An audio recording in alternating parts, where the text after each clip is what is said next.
Buenos días a todos. Es un gusto poder dirigirme a todos y les agradecemos que atiendan a este cuarto seminario. Hablemos de ortodoncia con el tema aspectos legales en ortodoncia.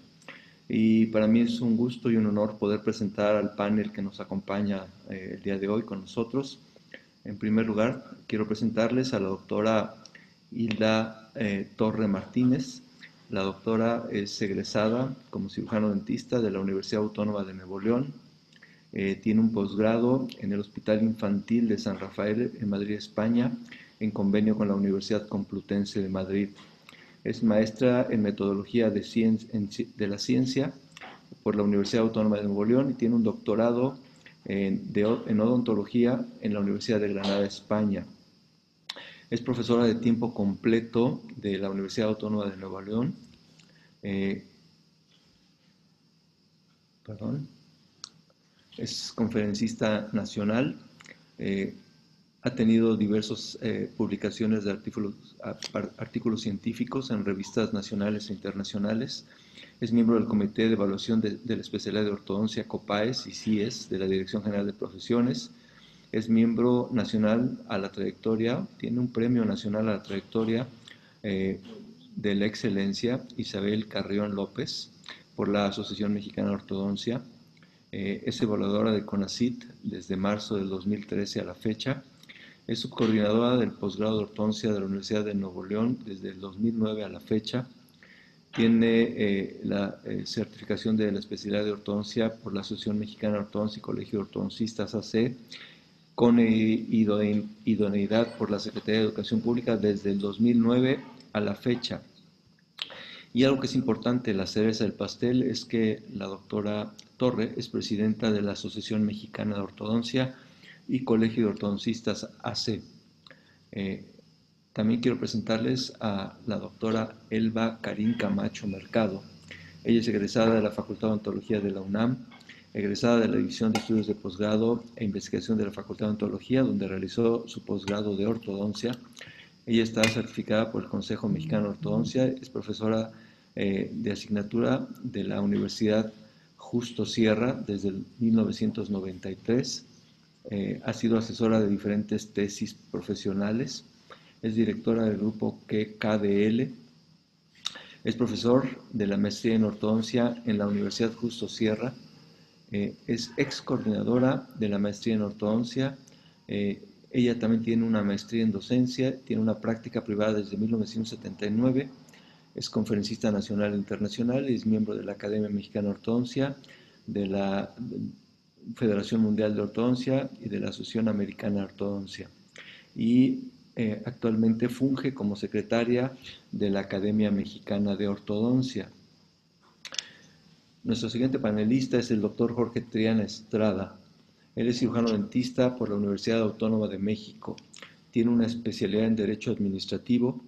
También tiene una especialización en alta dirección de servicios de salud, así como también una especialización en procesos de arbitraje médico. Desde el 2015 a la fecha funge como director de la Facultad de Odontología de la Universidad La Salle Bajío en León, Guanajuato. Del 2009 al 2013 fue director de estomatología de la Secretaría de Salud del Gobierno Federal de México y del 2001 al 2009 fue director de estomatología de la Comisión Nacional de Arbitraje Arbitraje Médico CONAMED México. Nuestro siguiente panelista, el doctor Javier Mendoza Valdés. Él es cirujano dentista, egresado de la Universidad Tecnológica de México, UNITEC. Tiene un preceptorado en ortodoncia y articulación temporomandibular. Tiene una maestría en ortodoncia y ortopedia maxilofacial por el Centro de Estudios Superiores de Ortodoncia CESO. Él es director académico del Centro de Estudios Superiores de Ortodoncia fue hasta junio del 2016. Él es miembro de la Federación Mundial de Ortodoncia, miembro de la Academia Mexicana de Ortodoncia. Actualmente funge como presidente de la Academia Mexicana de Ortodoncia. También es miembro de número del Consejo Nacional de Ortodoncia, también miembro del Colegio Mexicano de Ortodoncia y miembro de la Asociación Latinoamericana de Ortodoncia. Es investigador desde 1988 y es conferencista nacional e internacional. Y nuestro último panelista es el licenciado Abel Flores Lugo. Él tiene una especialidad, él es licenciado en Derecho por la Universidad Intercontinental de México. Tiene una especialidad en litigio y procedimientos legales. Eh, Actualmente trabaja como, un segundo, atender procedimientos judiciales por responsabilidad civil médica, de responsabilidad patrimonial del Estado, ante la Comisión de Arbitraje Médico, la Fiscalía General de la República, la Fiscalía General del Estado y el Tribunal Federal de Justicia Administrativa, todo ello relacionado con procedimientos iniciados en contra de los profesionales de salud. Cursó un posgrado sobre control jurídico de la actividad económica del Estado, celebrado en la ciudad de Mazatlán, Sinaloa, e impartido por la Universidad de Salamanca, España, y la Universidad Autónoma de Durango. Ha tenido la posibilidad de impartir diferentes seminarios y congresos. Pues les damos la más cordial bienvenida a nuestro panel invitado. Les agradecemos su amable participación y pues vamos a dar inicio a los temas que tenemos programados para el día de hoy, sin antes también agradecer el patrocinio que tenemos de la empresa Kimpech a través del doctor Jorge Bolívar, quien ha sido muy generoso con nuestra institución, pues él es quien patrocina los programas de asistencia social que tenemos en la escuela. Dichos programas de asistencia social pues están enfocados a los tratamientos de labio y paladar hendido y a los tratamientos con trisomía 21 de síndrome de Down. Entonces, Akinpech hace posible que los tratamientos sean totalmente gratuitos al proporcionar todos los materiales que los niños, los pacientes de estos grupos vulnerables necesitan. Entonces, pues agradecemos nuevamente todo el apoyo que tiene la Escuela Nacional de Estudios Superiores Unidad León de la UNAM de Akinpech. Y bien, pues vamos a pasar a la parte de los temas que vamos a tocar. Entonces voy a ir ampliando un poco la pantalla para poder irlos mencionando. Y en primera instancia, quiero ceder la palabra a la doctora Hilda Torre, porque vamos a tocar estos 6 temas que son profesionales autorizados para ejercer la ortodoncia, cuál es el estatus de nuestra especialidad ante profesiones. El tercer tema será la ortodoncia y la responsabilidad legal que tenemos, nuestros deberes y responsabilidades profesionales. También se va a tocar el punto de insatisfacciones que pueden provocar litigios en ortodoncia y también el papel de las asociaciones y academias en ortodoncia. Entonces, bien, pues vamos a dar inicio con nuestro primer tema y quisiera, listo, preguntarle a la doctora Hilda Torre si pudiera compartirnos en relación a este punto de los profesionales que están autorizados para ejercer la práctica de ortodoncia. Si fuera tan amable, doctora Hilda. Sí, muchas gracias, doctor Roberto Ruiz. Antes que nada, quiero agradecerle a usted la invitación para estar en este panel con tan prestigiados compañeros panelistas. Es un honor para mí haber escuchado sus currículums. Muchas gracias por la invitación. Muy bien. ¿Quiénes son los profesionales que estamos autorizados para ejercer la ortodoncia? Hay leyes en nuestro país que nos indican cuáles son las formas en las que debemos de trabajar.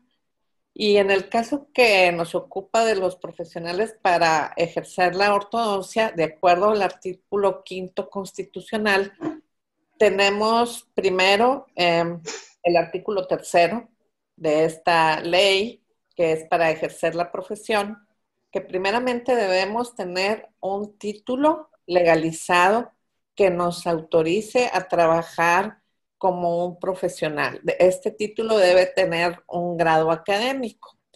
Y para ejercer nuestra especialidad, como cualquier otra especialidad, la Dirección General de Profesiones dentro de esta ley, en su artículo 5, nos pide que debemos comprobar previamente el haber realizado los estudios, en este caso de licenciatura, también haber trabajado en el servicio social, que en nuestra carrera nos piden un año de servicio social después de haber estudiado la licenciatura, ya sea de cirujano dentista, estomatología, etcétera, cualquiera que sea su nombre, y después haber cursado estudios de posgrado en alguna universidad o escuela que sea reconocida por la Dirección General de Profesiones. Es decir, que debemos de tener un título como ortodoncista y una cédula de especialista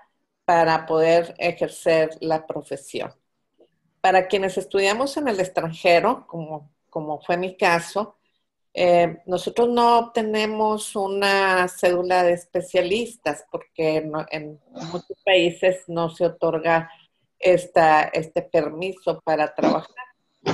Pero al llegar a nuestro país, nosotros debemos, de acuerdo a esta ley, de rivalidar nuestro título en el estado en el que nos ubicamos o en algún estado que tenga escuelas que tengan la especialidad. En el caso particular, yo rivalidé mis estudios por medio de la Universidad Autónoma de Nuevo León. Eso se pasó a la Secretaría de Educación del Estado y luego a la Secretaría de Educación Pública. Ya después de haber realizado los trámites correspondientes, se me otorgó mi cédula profesional de especialista. Con esto podemos trabajar como especialistas, ejercer la profesión de ortodoncistas. Dentro de la carrera de cirujano dentista o de estomatólogo, los estudiantes tienen, por ejemplo, aquí en la Universidad Autónoma de Nuevo León, tienen 2 cursos de ortodoncia. En el curso 1, ortodoncia 1, ellos ven teoría y en ortodoncia 2 hacen prácticas. Esto solo los habilita para hacer ortodoncia preventiva o interceptiva, no trabajar en ortodoncia curativa, que es lo que realizamos los ortodoncistas. La colocación de brackets, tratamientos de cirugía ortognática y algunos otros complicados están ubicados dentro de la especialidad de ortodoncia. Y para esto tenemos que tener el título y nuestra cédula de especialista para poderla ejercer. Nosotros tenemos que comprobar que hicimos los estudios para que se nos pueda otorgar esa cédula de especialistas. Cuando estudiamos en una escuela que está adherida a la Secretaría de Educación Pública, pues eso es un poco más sencillo porque tanto las universidades públicas como privadas de nuestro país pueden hacer los trámites correspondientes para que tengan su título y su cédula de especialista. Sin esto no debemos ejercer ni la especialidad de ortodoncia ni ninguna otra para la cual no estemos preparados tanto teórica como en la práctica y científicamente. Esto lo marca la ley de nuestro país. No es algo que nosotros se nos ocurrió hacer como especialistas ya en ortodoncia o como dirigentes de alguna escuela o de alguna asociación. No sé si ya, Sí, ¿cómo voy con el tiempo, Roberto? estamos en tiempo. Muchas gracias, doctor. Gracias a ti, gracias. Gracias. Para nosotros es importante tomar muy en cuenta cuáles son los límites dentro del ámbito profesional en el que podemos actuar. Creo que es de suma importancia tener y la parte de responsabilidad que tenemos hasta tomar las decisiones de hasta dónde yo sí puedo realizar algún tratamiento, ¿no? Creo que esto es, como mencionó, es de suma importancia.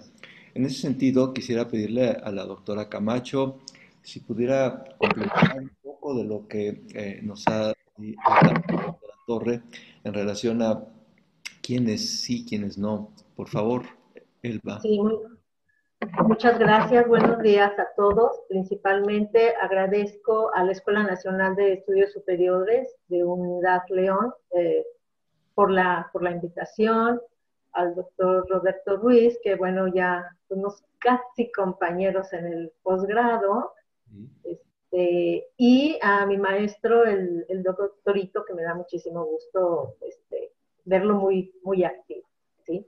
Pues en realidad sí es un tema,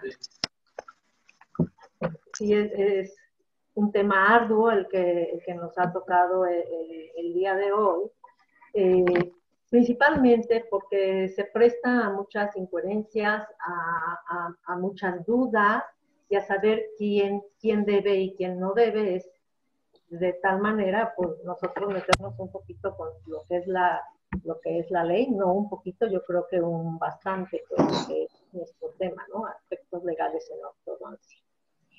El tema de profesionales autorizados para ejercer la ortodoncia, como lo decía la doctora Hilda, ya lo mencionó, que viene sobre la parte del artículo 3 de nuestra Constitución, ¿sí? Y toda la parte de profesiones ya lo mencionó ella. Pero veamos realmente sobre qué es lo que nosotros queremos pues, especificar, ¿sí? Nuestros programas, generalmente los programas de las universidades para lo que es la licenciatura de odontología, que también hay diferentes títulos, está como estomatólogos o como cirujanos dentistas, ¿sí? Aparecen diferentes formas, pero en realidad los programas son muy parecidos para obtener este título de dentista de práctica general. En estos programas generalmente vienen 2 semestres o 2 años, según como venga repartida la carga de lo que es las diferentes materias. Vienen esas dos partes de ortodoncia, ¿sí? La primera generalmente se trabaja teóricamente, como lo comentaba la doctora Hilda, y en algunas universidades pues se hace la parte de laboratorio. Y en la segunda se hace un poco más de práctica, pero en ningún momento se realizan tratamientos de ortodoncia. En la Universidad Justo Sierra, donde yo pertenezco, ahí generalmente lo que se hacen son diagnósticos, pero hasta ahí se llega. ¿Para qué se puede ayudar a esta situación de hacer diagnósticos? Para nosotros darnos cuenta principalmente a lo mejor qué tipo de paciente es el que tenemos, con quién remitirlo, y eso nos da un poquito de mayor panorama para estos tratamientos. Pero como licenciados en estomatología, como cirujanos dentistas, generalmente la única parte que nosotros podemos tratar, ¿sí? ¿Qué profesional está autorizado? Es dentro de la parte preventiva e interceptiva, ¿sí? Y es una parte muy importante, verdaderamente importante, porque si nuestros pacientes llegaran en la parte preventiva e interceptiva y realmente se trataran, no tendríamos tantos problemas de maloclusión o serían corregidos exactamente a un tiempo, evitaríamos muchas extracciones, se evitarían muchas caries, porque muchas veces una situación va dando seguimiento a la otra, ¿sí? En la parte preventiva, lo que se tiene que trabajar es el hábito.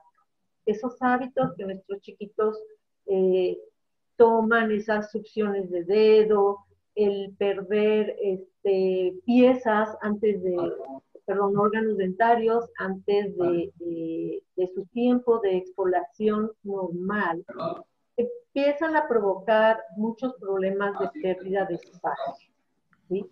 Entonces, si nosotros tratamos la parte preventiva, podríamos evitar muchísimos problemas.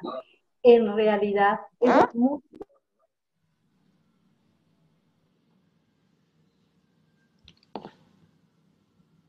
Hola.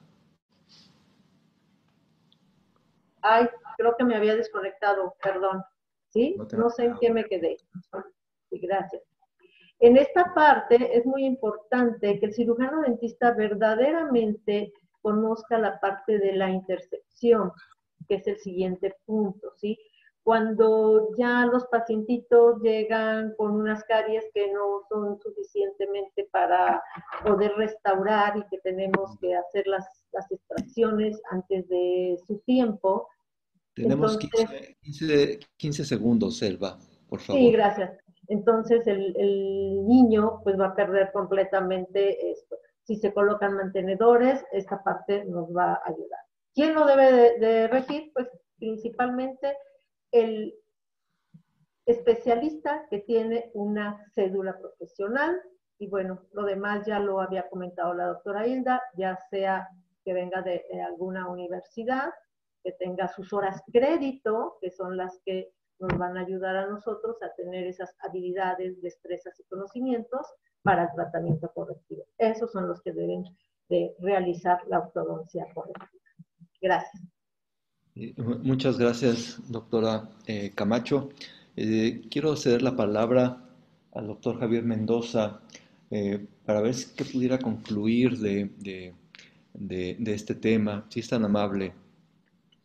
Como no, muchísimas gracias, doctor Roberto Ruiz, doctor Jaime Ito y obviamente a la Universidad Nacional Autónoma de México, Campus León, por la invitación. Gracias. Completamente de acuerdo y de hecho concluyendo, y una de las cosas para no tomar mucho tiempo, esto no lo inventó la ley reglamentaria del artículo 5º constitucional relativo al ejercicio de las profesiones, ¿sí? Y obviamente menciona con respecto en el artículo 5º que para el ejercicio de uno o varias especialidades se requiere de autorización de la Dirección General de Profesiones debido comprobarse previamente haber obtenido el título relativo a la profesión y los términos de esta ley y comprobar en forma idónea haber realizado estudios especiales del perfeccionamiento técnico y científico en la ciencia o rama de la ciencia que se trate, ¿no? Eso es lo que dice la ley. Ahora bien, ¿por qué estamos en el sentido de que tiene que ser una especialidad o una maestría? Miren, dentro de lo que cabe es que en la carrera de odontología es muy variable de una universidad a otra qué tanto profundizan en lo que viene siendo el tema de ortodoncia. En algunas universidades únicamente dan diagnóstico, en algunas universidades muestran algo de ortopedia, en otras universidades o inclusive en posgrados de odontopediatría muestran lo que es la ortodoncia preventiva y la ortodoncia interceptiva.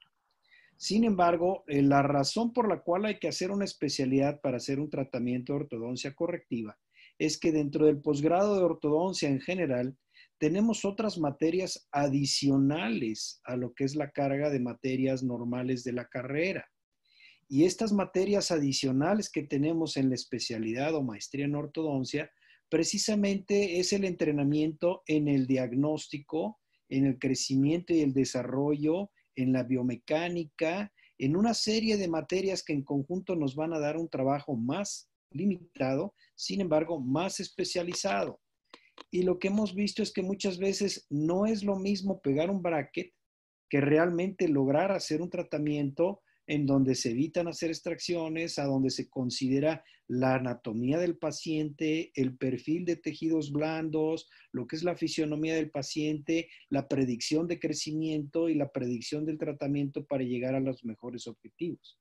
O sea, realmente todas las especialidades y maestría en ortodoncia llevan una carga de trabajo importante adicional a lo que se enseña en la universidad, lo cual toma por lo menos 2 años de educación continua, en donde se aprenden a mayor profundidad los efectos ortopédicos que tienen lo que es el macizo facial, el cráneo, de qué manera podemos estimular, controlar o redirigir el crecimiento, de qué manera podemos lograr espacio para evitar hacer extracciones o en determinado momento escoger el momento ideal para hacer las extracciones si es que es absolutamente necesario.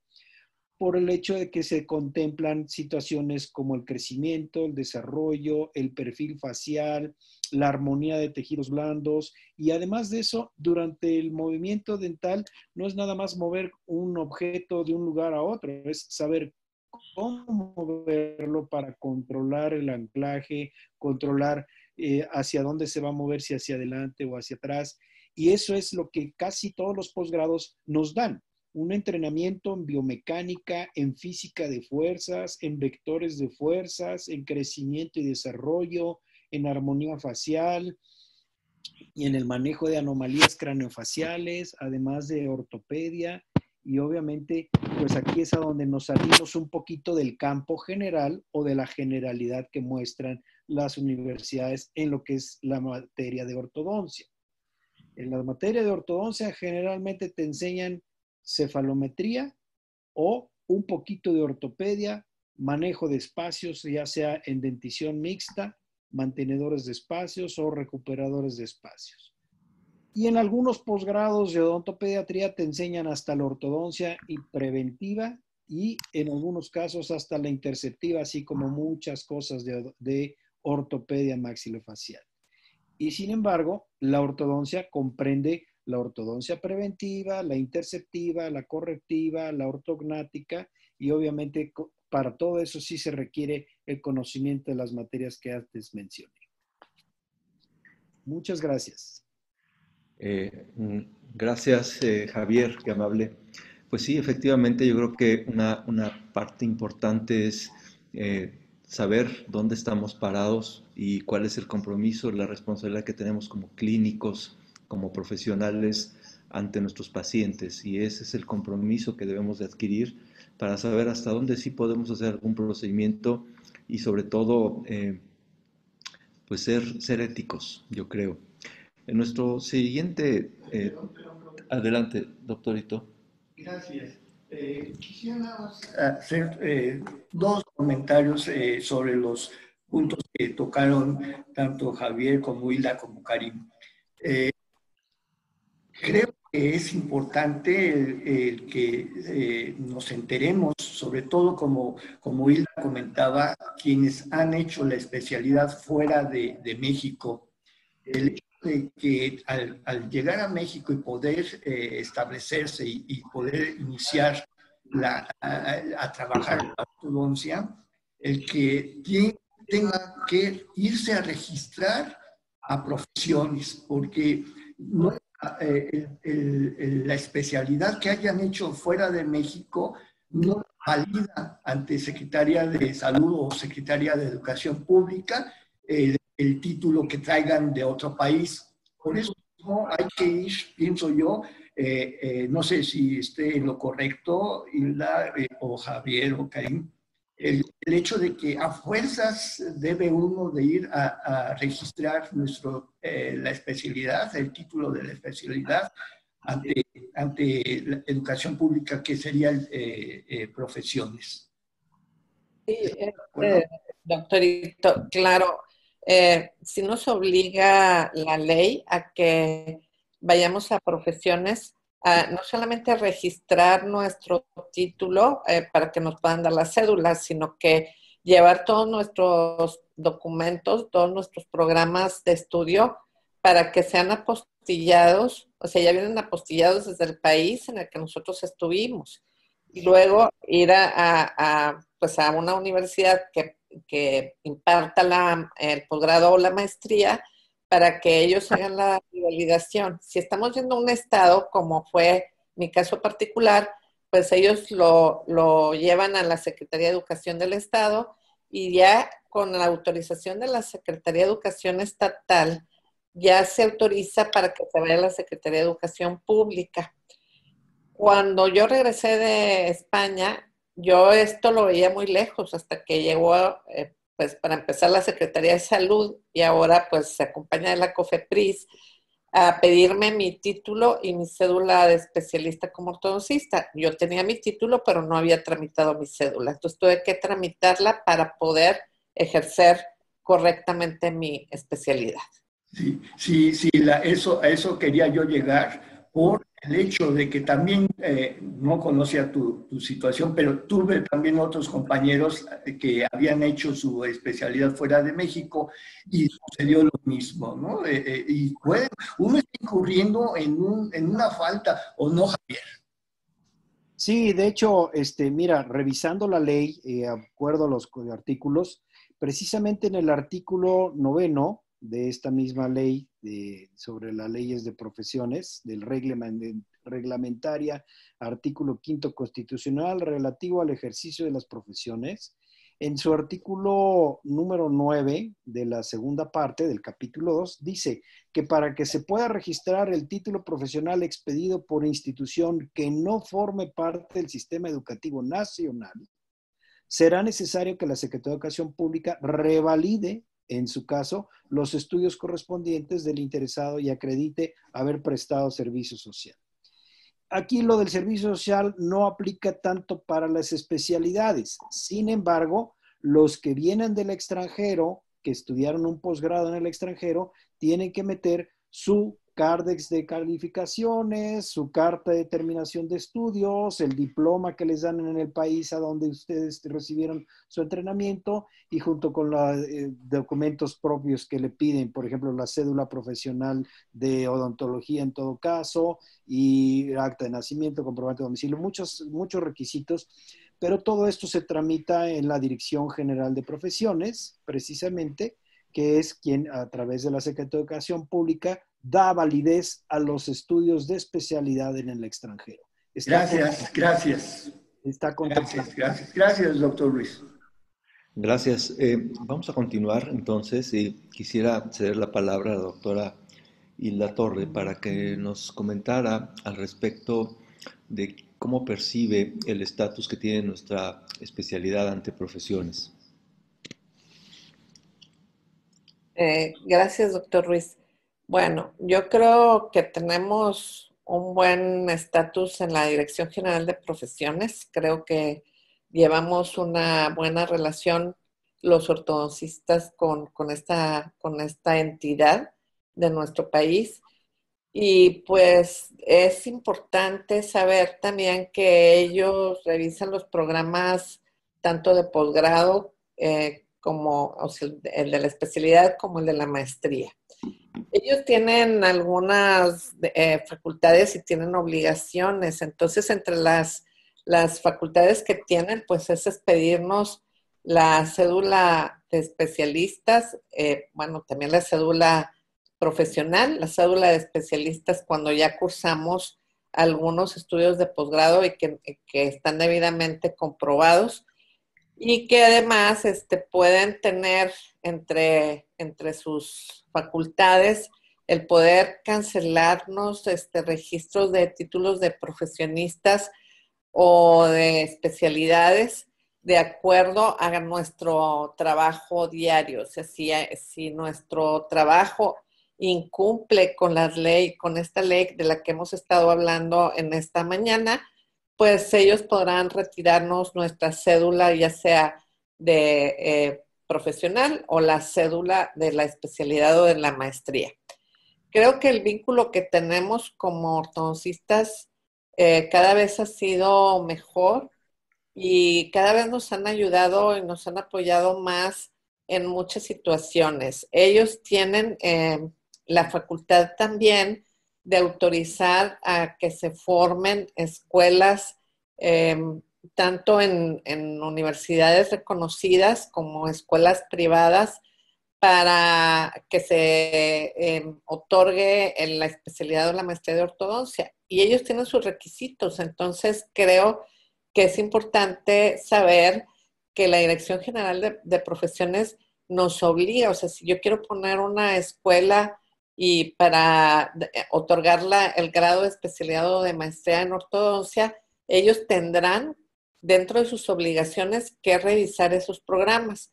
Y esos programas en los cuales se presentan, pues como lo decían ahorita el doctor Javier y el doctor Ito, pues debemos de cumplir con ciertas características y ciertas obligaciones, para lo cual la Dirección General de Profesiones tiene que involucrarse y revisar eso y nombrar a especialistas para que los revise según sea el caso.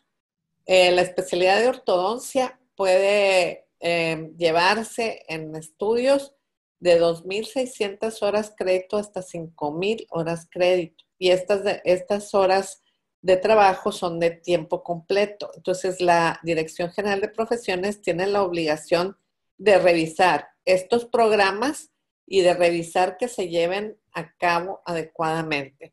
Así también tiene la facultad de cancelar el permiso para una escuela cuando ésta no cumple con los requisitos que le manda la ley, ¿verdad? Entonces, creo que dentro de nuestra profesión o de nuestra especialidad hemos logrado mucho al acercarnos con la Dirección General de Profesiones y al estar de común acuerdo en estas situaciones. No sé cómo voy de tiempo, Roberto, porque luego hablo mucho. Ya estás cerca, pero está bien. Adelante, adelante. Gracias. Entonces, entre las facultades y obligaciones que tiene, pues es también supervisar a aquellos especialistas para que trabajemos dentro de nuestra área y poder también, como les decía hace un momento, cancelarnos la cédula cuando nosotros no estamos ejerciendo adecuadamente. Ellos deben de llevar un archivo también en el cual estén anotados ahí las personas que egresan de cada universidad o de cada institución como profesionales de la ortodoncia, de la odontología o de cualquier otra área. Pero es importante saber que ellos tienen este registro. Incluso cuando se hacen los exámenes de certificación, ellos tienen el registro de quienes obtuvieron una calificación satisfactoria o no de ese examen de certificación. Entonces es importante estar en contacto con la Dirección General de Profesiones en todas las profesiones que ejercemos en nuestro país y pues en el caso que nos ocupa, que es el de la ortodoncia, pues estar muy en contacto con ellos y si también tenemos nosotros facultades y obligaciones para con la Dirección General de Profesiones y podemos demandar que algunas situaciones se corrijan. Muchas gracias, doctora Torre. Quiero solicitarle también, por favor, al doctor Javier Mendoza, si puede complementar la parte del estatus que tenemos ante profesiones como gremio, como profesionistas que hacemos ortodoncia. ¿Cómo no? Claro que sí. Mira, como bien lo mencionaba la doctora Hilda Torre, efectivamente la Secretaría de Educación Pública es quien regula las instituciones educativas en la República Mexicana. Y la Dirección General de Profesiones es la división de la Secretaría de Educación Pública quien determina quién puede ejercer o no una especialidad o una maestría o una profesión. Entonces, este permiso que obtienen las escuelas o el registro se le llama REVOE, que es Registro de Validez Oficial de Educación. Entonces, una de las cosas es que las escuelas de ortodoncia que habían, que son privadas, adicionales a las de las universidades públicas, pues obviamente se vieron obligadas a registrarse en la Secretaría de Educación Pública para registrar lo que viene siendo su programa de estudios. Entonces, la Secretaría de Educación Pública otorgó el famoso REVOE. Y ese REVOE, pues una especialidad en ortodoncia, pues sí es importante que la escuela tenga su REVOE. De lo contrario, pues es una escuela que no está trabajando conforme a las leyes mexicanas, ¿no? Ahora bien, una de las cosas es que en un principio los REVOEs no se pedía un número de horas en determinado momento y se extendieron algunos REVOEs a escuelas y entonces la Secretaría de Salubridad se dio cuenta al respecto y obviamente nos llamó a nosotros como gremio para ver cómo estaban los estatutos de las organizaciones internacionales. y ver qué podíamos hacer para poder ayudar a la Secretaría de Salubridad para controlar y manejar esta situación. Entonces, la Secretaría de Salud, que también otorga el permiso para poder atender pacientes, pues obviamente puso este otro, digamos, pues no bloqueo, pero sí una revisión a los programas de posgrado en ortodoncia, a donde tenía que cumplir una lista, por así decirlo, una checklist de cuántas unidades tiene, cuántos alumnos tiene, qué biblioteca tiene, qué instrumental manejan y una serie de requisitos que esos los revisamos las dos asociaciones, tanto la Asociación Mexicana de Ortodoncia, Colegio de Ortodoncistas, como la Academia Mexicana de Ortodoncia, junto con otros ortodoncistas de un grupo que se formó con el doctor Jorge Triana en la Secretaría de Salud. De esa manera, pues obviamente fuimos nosotros partícipes y auxiliares a la Secretaría de Salud para que la Secretaría de Salud misma también solicitara la revisión a lo que es la Secretaría de Educación Pública y asimismo apoyar a la Dirección General de Profesiones. ¿Sí? Sí, muchas gracias. Yo creo que aquí un aspecto importante, y ahorita escucharemos también la participación del doctor Ito, es tomar muy en cuenta algunos números en México, porque aproximadamente un 7% de los egresados de escuelas de odontología son personas que tienen acceso a programas de especialización. Y entonces un área yo diría, de oportunidad para asociaciones, para muchas, es que en realidad se necesitan muchos programas de educación continua, muchos programas que ayuden a tener profesionales mejores preparados. Y esa es la razón por la que pues también muchos rebotes se fueron dando en la historia a diestra y siniestra. Y pues yo creo que ahí ya todos tenemos la misma cédula profesional. La parte importante es cómo regular y cómo ayudar con programas de educación continua a que pues más profesionales estén mejor preparados. Yo creo que esa parte es muy importante cuando hablamos del estatus, la parte de cómo ayudar a que México tenga mejores profesionales, ¿no? Y también la realidad es que tenemos un porcentaje bajo de personas que accesan a programas de especialización. No sé si quiera comentar algo, doctorito. No, estoy de acuerdo con esta situación, sí. y sobre todo dentro de unos momentos vamos a escuchar tanto a Isla como a Javier acerca de el soporte que ustedes como gremios de ortodoncistas nos pueden otorgar a cada uno de nosotros. Eres muy amable. Pues muchas gracias. Entonces vamos a dar paso al siguiente tema, que es hablar de ortodoncia y responsabilidad legal. Entonces, en este sentido, quiero preguntarle a la doctora Elba Camacho ¿qué opinión tiene con respecto a la responsabilidad legal que tenemos frente a la atención que brindamos a nuestros pacientes.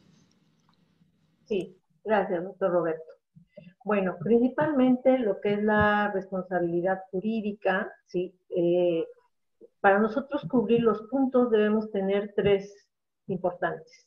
Son el expediente clínico, la historia clínica y el consentimiento informado, ¿sí? Recordemos que nosotros estamos dentro de un sistema jurídico, el cual nos da derechos y obligaciones. Aquí tenemos involucrada la integridad física y la salud de las personas, ¿sí? Tenemos los derechos y obligaciones en donde nosotros, el paciente viene a buscar con nosotros un servicio. Este Sistema Nacional de Salud está involucrando al sector público, al sector privado, y en la parte del ámbito privado, pues estamos generalmente en la mayoría de los ortodoncistas, en general de los cirujanos dentistas, ¿sí? El expediente clínico en sí es un conjunto de información y datos personales de un paciente, donde nosotros vamos a tener no solamente la información social, sino lo más importante es el estado de salud en el que vamos a encontrar a nuestro paciente. Este expediente clínico viene en la norma 004, donde ahí podemos encontrar todo lo que nosotros necesitamos tener dentro de nuestro expediente clínico, y este expediente clínico va dirigido hacia toda el área de la salud, no únicamente a los dentistas, a los ortodoncistas, a los médicos, a las enfermeras, ¿sí? ¿Qué habla sobre mi expediente clínico? Bueno, mi expediente clínico yo lo puedo tener por parte de lo que es una institución o lo que es una parte independiente, ¿sí? Esta prestación de servicio, recordemos que es esta atención médica, y es un formato que el prestador del servicio debe de tener. Este formato está dentro de la norma 004 con el numeral 5.4, el cual nosotros podemos, bueno, más bien debemos de revisar para ver que todo nuestro expediente clínico esté completo. Nosotros podemos agregarle situaciones a nuestro expediente clínico, pero lo que sí no debe de faltar es lo que viene en la norma. ¿Qué sucede con este expediente clínico? Este expediente clínico, en el momento en que el paciente nos autoriza ya la parte del consentimiento informado, bueno, viene el expediente clínico, la historia clínica, en la cual podemos agregar todos nuestros anexos, ya dirigiéndonos hacia lo que es la parte de ortodoncia, radiografías, modelos de estudio hoy en día, para irlo formando completo. Hay un punto muy importante, que es el consentimiento informado. El consentimiento informado, pues viene desde la época después de la situación de la Segunda Guerra Mundial. Conocemos la parte de Helsinki, hay una película muy buena sobre este punto, de todo lo que hacían con cierta raza, como le llamaban, pues hacían experimentos y ellos no lo sabían. A partir de esto aparece el consentimiento informado. Y este consentimiento informado es donde nosotros explicamos al paciente cuál es su problema. Este consentimiento informado, por supuesto, debe tener los datos generales de mi paciente, y si este pacientito es más, pues la firma de su padre, de sus papás, de tutor, y siempre debe de ir con 2 testigos. Eso es muy importante, el cual también debe de ir agregado a nuestra expediente clínico, ¿sí? Aparte de este expediente clínico, debe de ir, pues, si hacemos un contrato, también debe de ir este contrato donde nosotros especifiquemos el diagnóstico, el tratamiento, las formas de pago, los tiempos, si no se hace el tratamiento, y también otra opción de tratamiento, ¿sí? Es importante que lo firme y que haya alguna identificación, porque esto a nosotros nos ayuda en el caso de haber alguna situación legal, ¿sí? Otra situación es con respecto a quién puede solicitarnos este expediente clínico. Este expediente clínico, por la situación social, el crimen organizado, desapariciones, hoy en día no sabemos qué pueda suceder aquí y en todo, ¿sí? Pues se ha utilizado por la odontología legal de una forma muy, muy positiva. ¿Cuánto tiempo tenemos que guardar nuestro expediente clínico? Por lo menos deben ser durante 5 años. Sin embargo, bueno, yo algún tiempo estuve trabajando en una universidad de Guerrero y bueno, ahí sabemos la situación que se ha vivido en esa zona, y bueno, esto había que guardarlo por mucho tiempo porque eran más común estas situaciones, ¿sí? ¿Qué podemos hacer para no tener una habitación llena de historias clínicas, modelos de estudio? Hoy en día, pues, podemos tomar fotografías y en un USB ir guardando por años lo que nosotros vamos no desechando, pero sí tenemos que conservarlo un poco más sobre esta situación. No sé cómo ando en mi tiempo. Estamos en tiempo, doctor. Hablaré un poquito. Muchas gracias. ¿Sí? Gracias. Sí. La norma 013 habla sobre la prevención y control de nuestras enfermedades y de este contrato del que hablábamos. ¿Qué sucede cuando un paciente nos pide una copia de su expediente? Esta ley con el numeral la 004 con el numeral punto 15 habla que el expediente en el momento en que nosotros hemos tenido ya tratamiento con el paciente es de nosotros, ¿sí? De nuestra institución o del dentista, el ortodoncista de práctica privada. El paciente es acreedor a una copia simple de este expediente, ¿sí? Y bueno, este contrato, como decía, debe ser dado y al paciente, y es por ley, no deben de regresarle el expediente completo ni el original. En el momento de iniciar el tratamiento es parte del ortodoncista. ¿Sí? Entonces, muchas gracias. Sí, yo creo que es muy importante porque es la forma en que nosotros lo conservamos. Gracias, doctora Camacho, por su participación. Quiero preguntarle al doctor Jorge Triana, ¿qué nos puede hablar respecto de la responsabilidad legal que tenemos como clínicos? No importando si somos o no ortodoncistas, hoy el tema es dirigido a la parte de ortodoncia, pero ¿qué nos puede decir en relación a la responsabilidad legal? Panel, y celebro, gracias por la invitación, celebro el que estemos tocando este tema, un tema que tenemos abandonado en las escuelas, un tema que cuando empezamos a ejercer la profesión lo olvidamos. Y entonces empezamos de manera involuntaria a incurrir en faltas. Empezamos a generar daño y obviamente a adquirir responsabilidad porque no sabemos cómo estamos haciendo las cosas. De una manera muy general, yo les podría decir que se nos olvida a todos los profesionales de la salud que el acto odontológico, el acto médico, se regula bajo principios éticos, científicos y legales. Todo lo que hacemos, todo, inevitablemente va a tener una dosis de cualquiera de estos puntos. Si tú estás tratando a un paciente, tienes que pensar si lo que estás haciendo es ético. Si tú estás tocando a un paciente, tienes que pensar si tienes los conocimientos para poder llevar a cabo un procedimiento clínico. Y si tú estás tocando a un paciente, tienes que saber identificar si no estás cometiendo inclusive un delito. Entonces, todo eso, todo ese desconocimiento y esa forma de abordar el tema a veces hace que el profesional de la salud se pierda.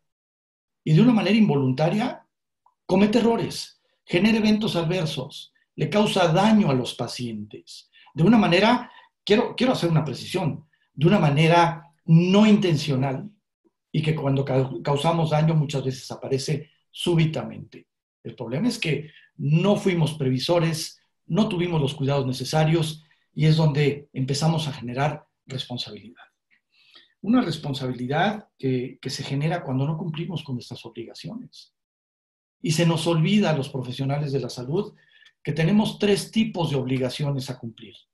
Obligaciones de medios, que es el hacernos llegar de toda la información relacionada con la atención del paciente, como decía la doctora hace un momento, entiéndase expediente clínico. ¿Cómo me atrevo a tocar a un paciente si no tengo información sobre él?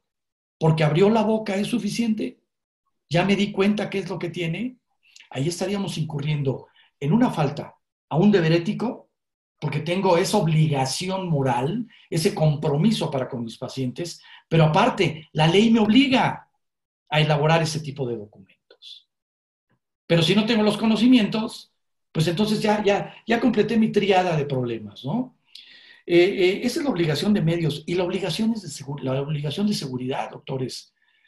Descuidamos muchas cosas y no le brindamos seguridad al paciente. Lo exponemos a riesgos innecesarios y no nos damos cuenta de eso. No controlamos esto. Hay un principio hipocrático fundamental que a mí me parece que todas las escuelas deberían de enseñarlo el primer día de clases a los alumnos de nuevo ingreso y que se llama primum non nocere. Primero, no hago daño. ¿Cómo le hago para no hacer daño? Y en esos términos yo estaría pensando en, si estoy consciente de eso, voy a generar menos responsabilidad profesional en contra de mi persona. Por otro lado, doctores, se nos olvida que nos pueden demandar. El paciente se puede quejar de nosotros. Y la mayoría de nuestros problemas respecto a la parte legal caen en las demandas, que son de tipo civil. Las denuncias son penales, las demandas son civiles. Y de acuerdo al Código Civil, doctores, a nosotros nos pueden acusar de negligencia, toda falta de un deber de cuidado, de impericia, de no tener los conocimientos, habilidad o destreza para llevar a cabo un procedimiento clínico, o de dolo, que es de manera intencional dañar a alguien, utilizar cualquier artificio o maquinación para dañar a alguien, que eso lo descarto, ¿no? Eso estaría en una mente perversa nada más. Y desde el punto de vista penal, si nos denuncian penalmente, puede ser por lesiones y por homicidio. Entonces, y aquí puede haber una suma, ¿sí? De delitos. Te acuso, te demando civilmente, pero también te denuncio penalmente. Y la ortodoncia, si me lo permiten, y por la experiencia vivida, cumple todos los requisitos y hace vulnerables al ortodoncista para que un paciente lo pueda denunciar inclusive penalmente. Porque estás modificando su cuerpo. Yo no estaba así, tú me prometiste que iba a quedar de otra manera. Ya lo veremos más adelante cuando entremos al tema de qué se quejan los pacientes y por qué se genera un litigio o se puede presentar una denuncia o una demanda en nuestra contra. Entonces, doctores, yo creo que si entendemos esto, estaríamos dando un paso adelante.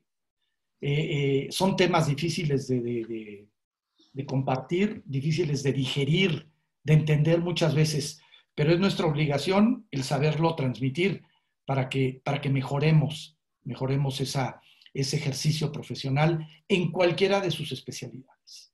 Ese sería mi comentario. Muchas gracias, doctor Triana. Efectivamente, creo que la responsabilidad legal hay que tomarla muy en cuenta porque finalmente hay aspectos que en cualquier momento se nos pueden salir de las manos y usualmente uno piensa que jamás se nos va a pasar nada, nunca. Y hay que ser responsables en ese sentido y siempre estar preparados para todo. Quiero dar paso al siguiente tema, que son deberes y responsabilidad del profesional. Y quiero solicitarle al licenciado Abel Flores, como abogado, ¿qué nos puede decir en relación a la responsabilidad que tiene un profesionista, específicamente del área de la salud, específicamente un ortodoncista, si es tan amable? El micrófono está apagado, creo, Abel. Ahí estamos. Ok. Primero que nada, buenos días a todos y decirles que es un privilegio estar aquí con ustedes. Agradezco la invitación, doctor Ruiz. Y entrando al tema directamente de los deberes y responsabilidades del profesional, en este caso del ortodoncista, recuerdo la plática que tuvimos con el doctorito y contigo, Roberto, en relación a que en la época de nuestros abuelos, los médicos, los abogados, el maestro, el banquero, eran unas figuras pues prácticamente de mucho respeto, y ahí desde luego entraban los médicos, los dentistas, todos ellos, y hoy por hoy se generaba una cuestión prácticamente familiar, de un trato familiar prácticamente, pero hoy por hoy se ha vuelto comercial esto, ¿no? En donde la comercialización provoca que se prendan algunas alarmas y los factores de riesgos. Yo reduciría un poquito por el tiempo en dos aspectos fundamentales esto de los deberes que para mí son importantes. El primero de ellos es la capacitación permanente, no nada más para aquel profesional perito de la ortodoncia, que ya platicábamos también, que es quien ejerce la ortodoncia con su cédula profesional debidamente registrada en profesiones. y desde luego también aquel que es cirujano dentista y tuvo alguna preparación dentro de la licenciatura para hacer determinados trabajos de ortodoncia. Pero si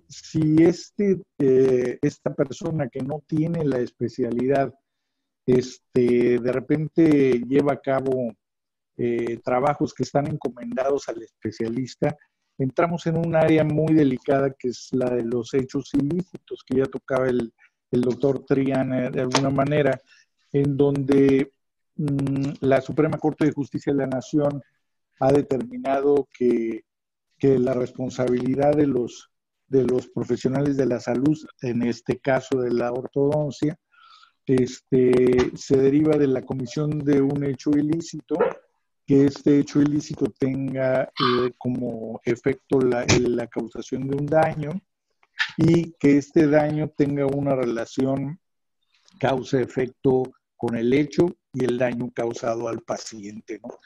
Esta capacitación debe ser permanente y obligatoria, ¿no? Eso es un deber del profesional de la ortodoncia. Y la prevención, como segundo punto importante, en donde también la doctora tocaba este tema del consentimiento informado, el expediente clínico y la historia clínica.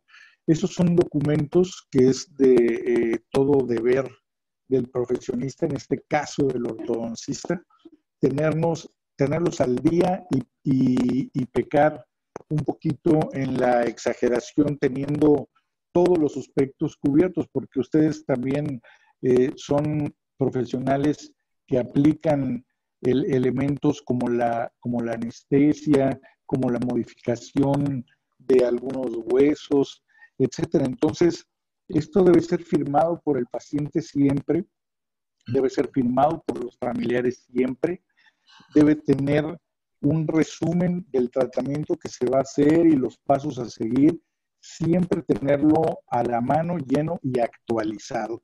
Desde luego la historia clínica es importante, un aspecto fundamental aquí es, para mí, haberlo visto en la práctica profesional, es la patología de los pacientes, ¿no? Que finalmente de repente se les hace muy fácil iniciar un procedimiento en contra del profesional, en este caso el ortodoncista, y no se considera que él pues tiene diabetes, tiene alguna cuestión de descalcificación, tiene alguna cuestión de hipertensión. Todo eso debe estar en el consentimiento. Esos son deberes, el consentimiento informado, esos son deberes y obligaciones de los profesionales, ¿no? La responsabilidad, también ya lo ha dicho la Suprema Corte de Justicia en reiteradas ocasiones, que esto es muy importante para mí, que la obligación del profesional es de medios y no de resultados, porque finalmente ellos como pacientes siempre van a decir que usted me prometió y usted me dijo que esto iba a ser de esta manera y me garantizó. Y la realidad es que la obligación de medios es poner todos los conocimientos en práctica, la experiencia que se ha adquirido a través de los años, y obviamente siempre será con el ánimo de conservar o de devolver la salud al paciente, pero bajo ninguna circunstancia puede ser para garantizar resultados. Y de alguna manera, en la experiencia, podemos decir que los médicos en general no es recomendable que garanticen el resultado del procedimiento precisamente basado en esto, para evitar las demandas que ya serán un sinnúmero, como decía también el doctor Triana, ante cualquier instancia, puede ser Comisión Nacional de Derechos Humanos, puede ser la Comisión Nacional de Arbitraje Médico, las instancias civiles o las instancias penales, ¿no? Esto para mí pudiera ser dos puntos fundamentales en cada uno, en deberes y responsabilidades de los profesionales, en este caso de los profesionales en ortodoncia. Muchas gracias, licenciado Flores. Doctor Mendoza, en relación a los deberes, ya desde un enfoque como ortodoncistas. ¿Qué nos puede comentar al respecto de qué deberes y responsabilidades tiene el clínico? Bueno, pues es que ya lo mencionaron, pero dentro de lo que cabe, una de las cosas que tenemos que tener es siempre un protocolo. Y el protocolo empieza desde que el paciente ingresa al consultorio, ¿no? Hoy en día tenemos protocolos de COVID, a donde empezamos con lo que es la higienización, que es el lavado de manos, en fin, etcétera. Entonces, el primer compromiso, el primer aspecto legal que tenemos es cuando el paciente llena su hoja de primera vez. Entonces, al llenar su hoja de primera vez, además tiene que firmar precisamente la ley de protección de datos o en nuestro cuestionario de lo que es la informe del paciente o vamos, cómo se llama el paciente y sus datos personales, pues tiene que firmar lo que viene siendo la hoja de protección de datos que tiene que estar en vista hacia el público y además, obviamente, que se pueda consultar en alguna página de internet en determinado momento, ¿no? Segundo aspecto, bueno, pues uno tiene que comprometerse dentro de lo que es el juramento hipocrático a mantener el secreto profesional, ¿sí? Y desde el principio se empieza a hacer una historia médico general a donde precisamente se hace el cuestionario general de a qué es alérgico o a qué materiales son alérgicos, por el hecho de que ahí tenemos otra situación que tenemos que cumplir con la norma oficial mexicana en donde se hace lo que es la historia médico general. Y explico un ejemplo muy sencillo que ha sucedido. Hay pacientes que llegan y vienen a una examinación, pero el paciente, si no se le hace la historia clínica desde el principio, no se sabe que el paciente es alérgico al látex y en el momento de tomar un guante de látex y retraer el carrillo o tocar al paciente con ese guante de látex, ya estamos nosotros desencadenando una reacción alérgica que puede ser muy severa. ¿Sí? El siguiente aspecto, bueno, es tener la ética profesional de darle un diagnóstico y plan de tratamiento. Y obviamente, cuando se le da el plan de tratamiento, también se le da el presupuesto. Entonces, ahí viene otro documento legal a donde se le da por escrito el presupuesto que incluye qué tipo de tratamiento es para que el paciente lo analice, lo piense, lo reflexione en casa y tome una decisión. Las cosas que además de que el paciente ya acepta el tratamiento. Entonces viene también la firma del consentimiento informado, a donde está consciente y está firmando la aceptación del tratamiento,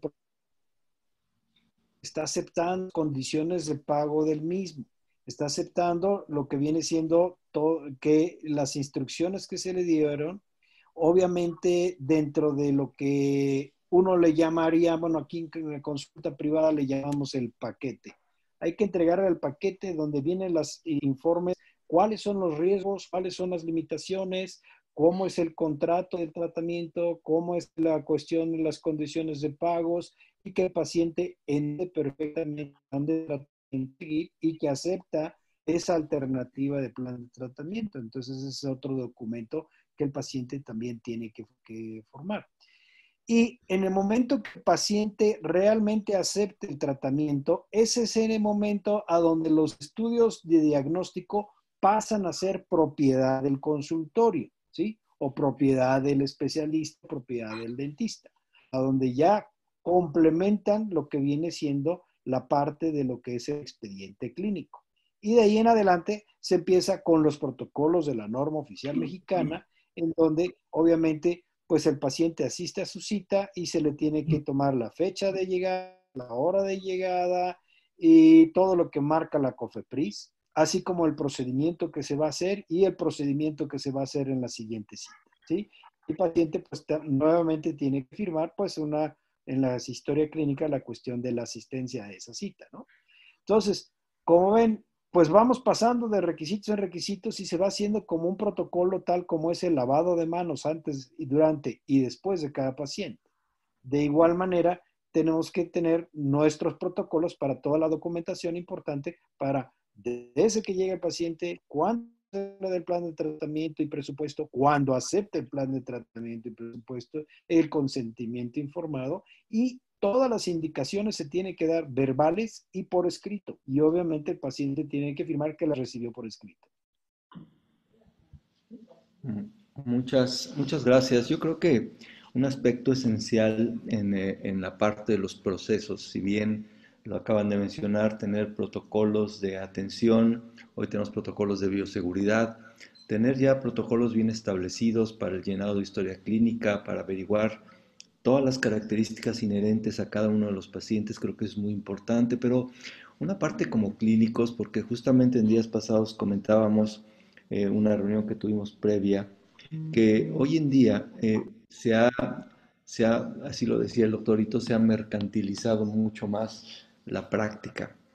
Pero yo creo que una práctica cálida, y creo que hoy en tiempos de COVID, donde yo estoy seguro que muchas de las consultas se han visto mermadas porque hoy tenemos menos pacientes que estamos atendiendo, puede ser una gran oportunidad para volverse más cálido con los pacientes, más atento con ellos, porque en alguna ocasión alguien me comentaba que los pacientes que son atendidos y escuchados por el clínicos son pacientes que potencialmente tienen menos probabilidades de demandar.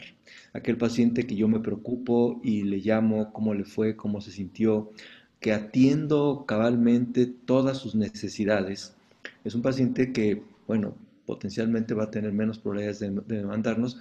Sin embargo, eso no exime la responsabilidad de todo lo que han venido mencionando. Creo que eso es muy importante, tener ya protocolos bien establecidos, pero yo creo que tenemos frente a nosotros una gran oportunidad de volvernos más cálidos. Vende mucho más una consulta donde hay un trato cálido que cuando el paciente es, digamos, un número en una línea de producción. Entonces creo que ese aspecto es muy importante. Quiero dar paso al siguiente. Perdón, quisiera yo agregar un comentario adicional. Sí. Sí, se me pasó mencionar este comentario. Una de las cosas es que como especialistas en determinado momento quizá no hacemos todo lo que viene siendo de odontología general. Yo en lo personal únicamente me dedico a ortodoncia y ortopedia maxilofacial y articulación temporomandibular. Cuando mando a un paciente para limpieza, para curetaje o para alguna extracción, expido una orden por escrito para que vaya con el especialista o el dentista de su confianza para que vaya a atenderse con esa persona. Y esta parte de mi orden de trabajo, de una limpieza, un curetaje, una extracción, es otro documento legal que una parte, una copia fiel va hacia mi expediente y el original va hacia el paciente que se lo entrega al dentista. Y de la misma manera, ahí no acaba la responsabilidad de uno, porque en el momento que acaba el paciente, entonces vuelve a firmar.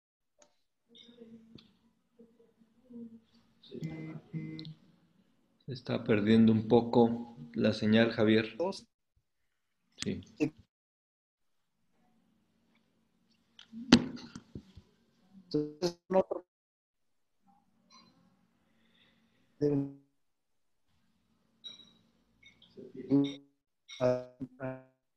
No sé si todos te escuchen, yo te escucho muy cortado, ya no te alcanzo a escuchar, pero gracias. Vamos a continuar entonces con cuáles son los aspectos que pueden producir insatisfacciones, que lleguen a provocar litigios en ortodoncia, y quiero pedirle al doctor Triana si es tan amable de hablarnos al respecto.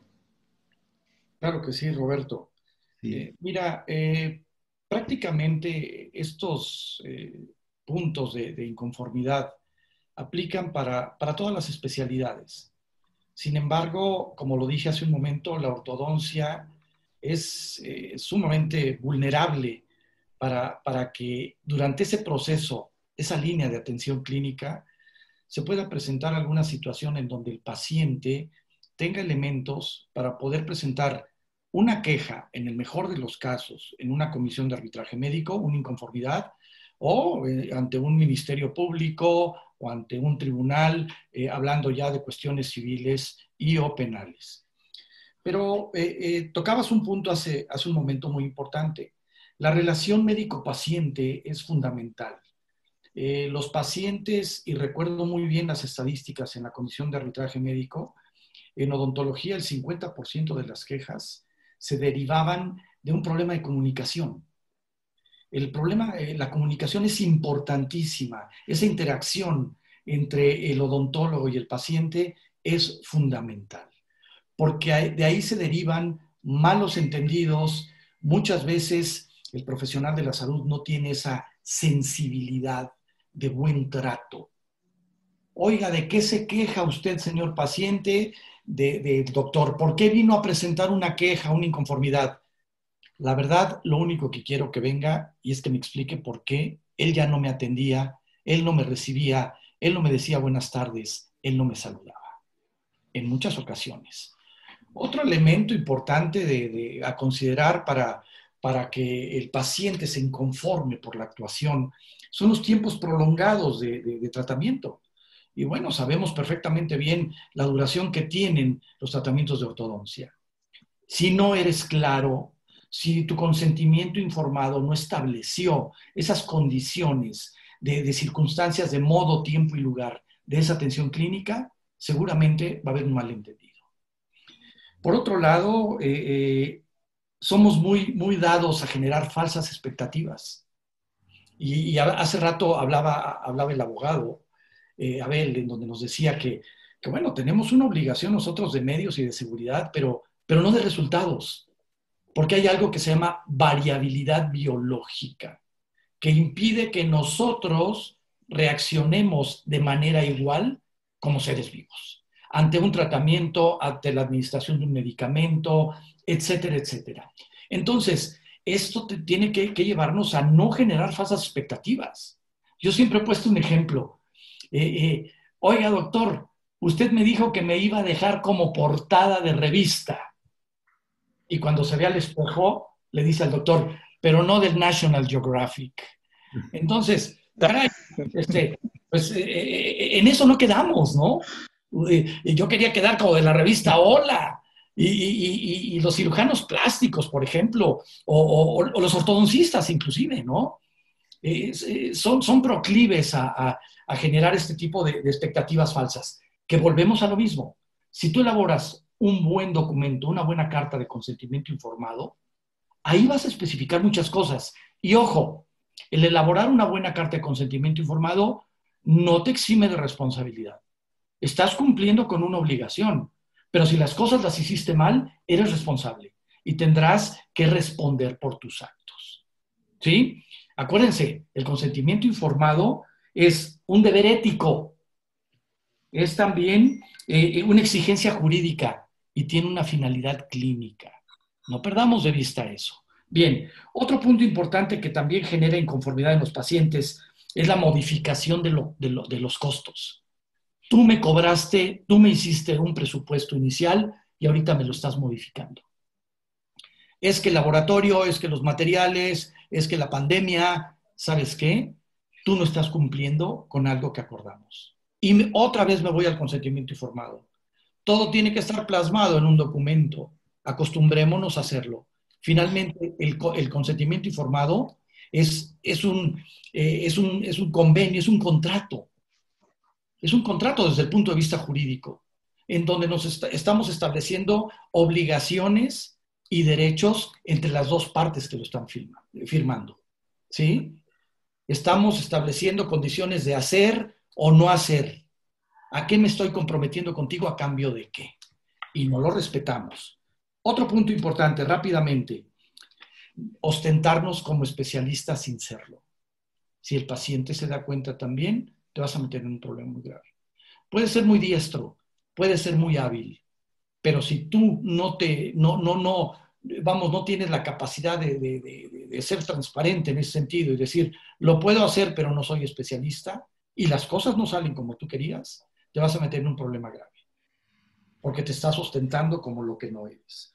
Entonces, finalmente, y concluiría con esto, tenemos que ser muy hábiles, doctores, también, para poder detectar entre una necesidad y una necedad, porque los pacientes muchas veces son tan demandantes que nosotros accedemos a todo con tal de que no se nos vaya ese paciente y que no vaya a hablar mal de nosotros en el sentido de que nosotros no sabemos.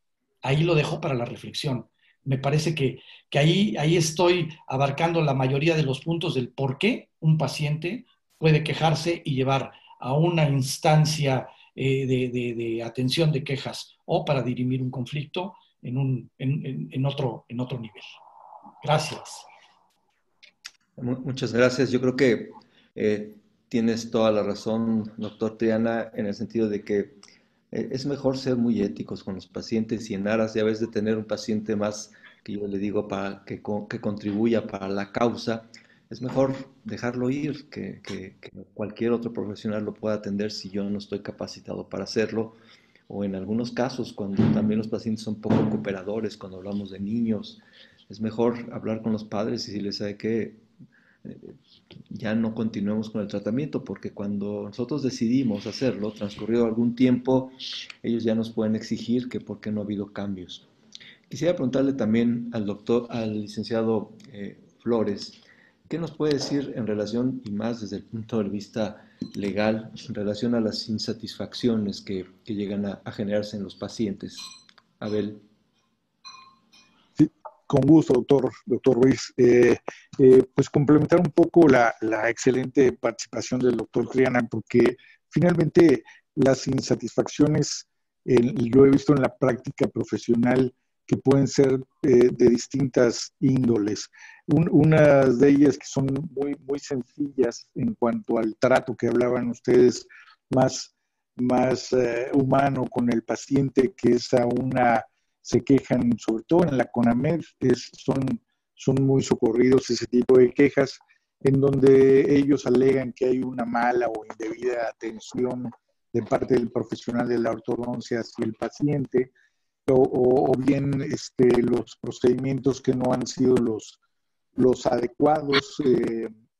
Ellos van y consultan a otro profesional y le dicen, es que lo que debieron haber realizado es esto.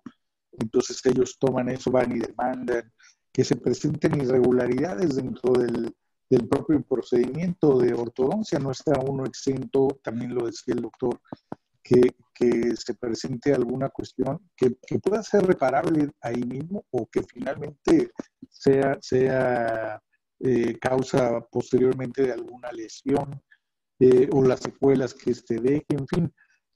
Me ha tocado algunas quejas hasta de instalaciones que no son propias para atender a los pacientes, ¿no? Esta pudiera ser una parte de insatisfacción por parte del paciente. Un punto muy importante que está relacionado también con lo que tocaban las doctoras al principio en relación a profesiones, que la ley lo ve como una usurpación, aquel que se ostenta como especialista en ortodoncia y no está, ni tiene la especialidad, ni tiene el registro ante profesiones, pues simplemente está cometiendo un delito, está tipificado en la ley penal y eso puede ser un motivo también de la insatisfacción de los pacientes. Y reiterando un poquito también esta cuestión de los juicios, porque pareciera que el abanico que tiene hoy el paciente para poder, pues, o que le regresen su dinero, normalmente ellos pugnan porque se les devuelva el dinero del tratamiento, o si van más allá, que sería lo preocupante, en una responsabilidad por daños o daños y perjuicios, o bien alguna responsabilidad por daño moral, que también es una cuestión que todavía no está muy bien aterrizada y sobre todo que se deja al arbitrio y a la decisión de un juez con peritos. Entonces esto toma otra dimensión en donde lo que podía haber sido en el origen una atención más personal para que no se saliera de control, deriva en este tipo de cosas, ¿no? Y reiterar también que esta insatisfacción del paciente, les decía yo del abanico, pueden ir a un litigio en materia civil con un juicio por responsabilidad por mala praxis o negligencia médica, en su caso, puede ir a la Comisión Nacional de Derechos Humanos, puede ir a la Comisión de Arbitraje Médico, o finalmente, en un aspecto penal que se da hoy día al mismo tiempo que las cuestiones civiles, a la Fiscalía General de la República o a la del Estado, en caso de que estén en alguna parte del interior de la República. Sin embargo, como decía el doctor Triana también, complementando, siempre va a ser una defensa mucho más fácil para el abogado y desde luego en beneficio del profesional de la ortodoncia que los consentimientos informados y las historias clínicas y los expedientes clínicos estén perfectamente bien complementados, requisitados, actualizados, porque esa va a ser a la postre la prueba que puede determinar que no haya ningún hecho ilícito cometido y que no haya relación causa-efecto con los supuestos daños que alega el paciente, ¿no? Pero en general esto pudiera ser una parte muy breve de las insatisfacciones que provocan los litigios, doctor Ruiz. Muchas gracias, Abel, licenciado. ¿Puedo hacer un comentario, Roberto? Por favor. Gracias. En este caso, sumando todos los aspectos que se han presentado en el día de hoy en la mañana, es importante definitivamente el tener nosotros cartas de consentimiento informado, firmadas por nuestro paciente en el momento que hayan aceptado el tratamiento. Pero mi pregunta es esta. En lo particular, yo soy una persona que estoy asegurado casi para todo. Mi pregunta es, yo tengo un seguro de responsabilidad civil. A ver, este seguro me podría apoyar en algo. Por ejemplo, si me llegara un citatorio, ¿cómo debo de llegar a donde me citan? Si debo de acudir contigo o voy solo. ¿Cómo podría uno como cirujano dentista, como ortodoncista, enfrentar una situación de estas?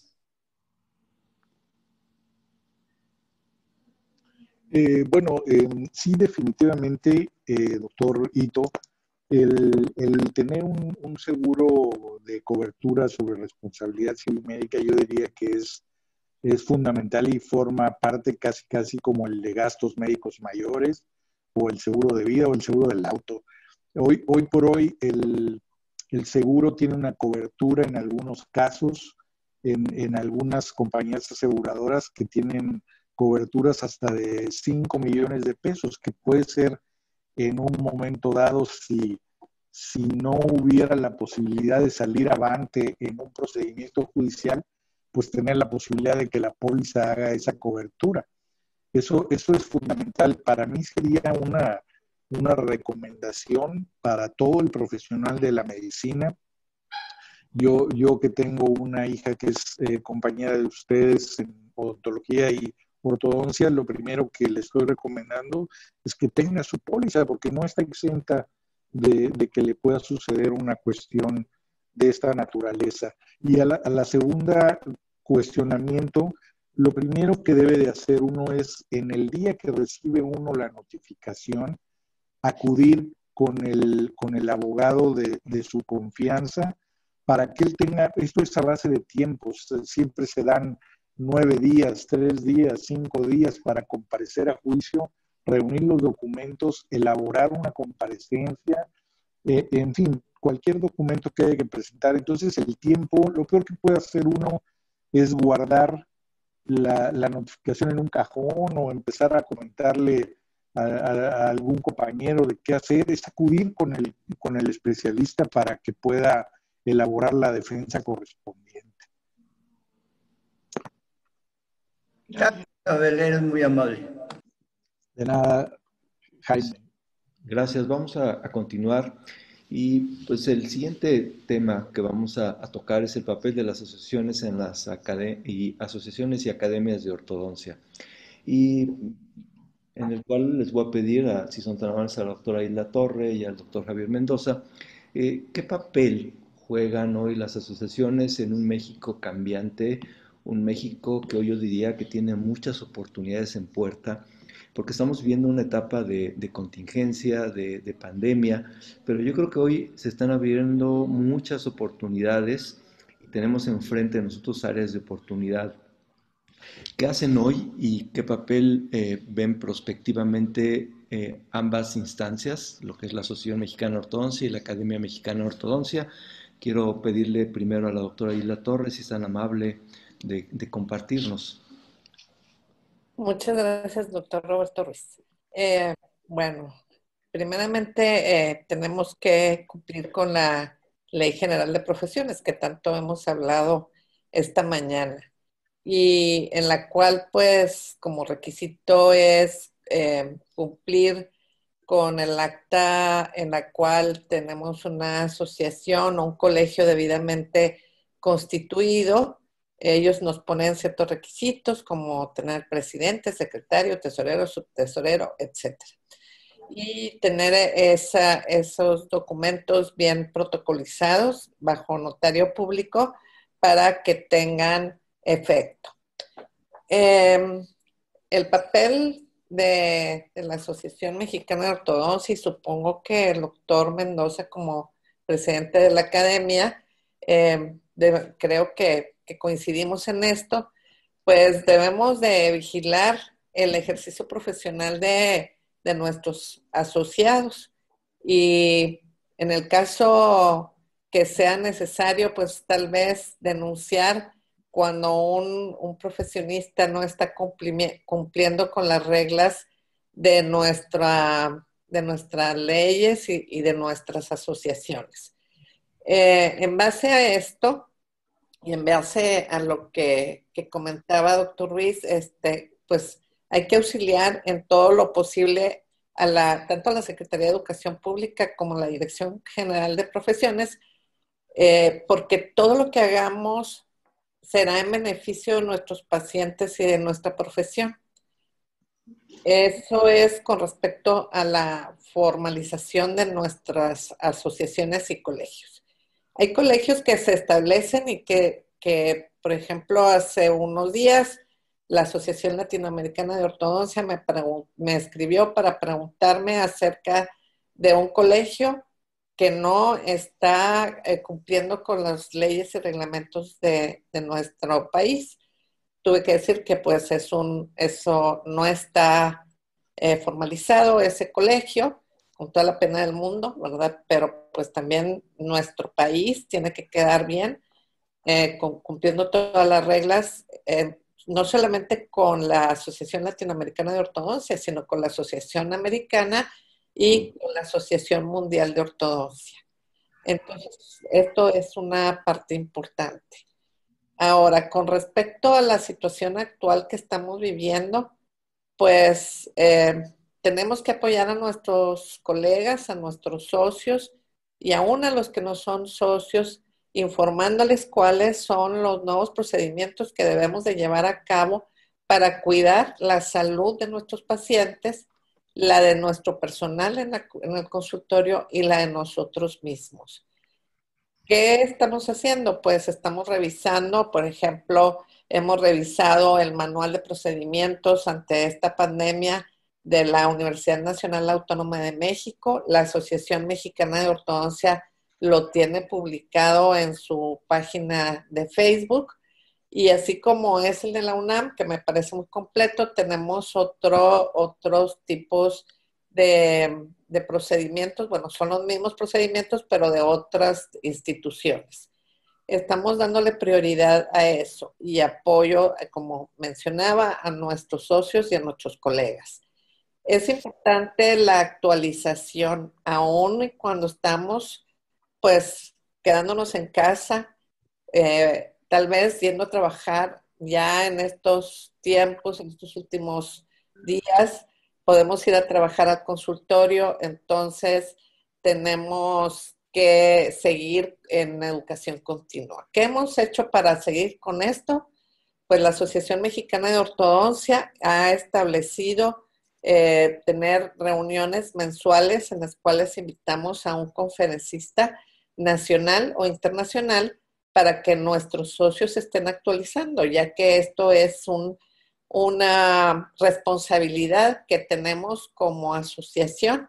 Y en mi caso personal, pues como soy la presidenta, pues tengo que verificar que esto se lleve a cabo. En un principio tuvimos reuniones cada semana, pero pues como todos ustedes saben, tuvimos una lluvia de sesiones en línea, entonces hicimos una reducción a una sesión por mes. Les damos la información a nuestros asociados y a nuestros pacientes.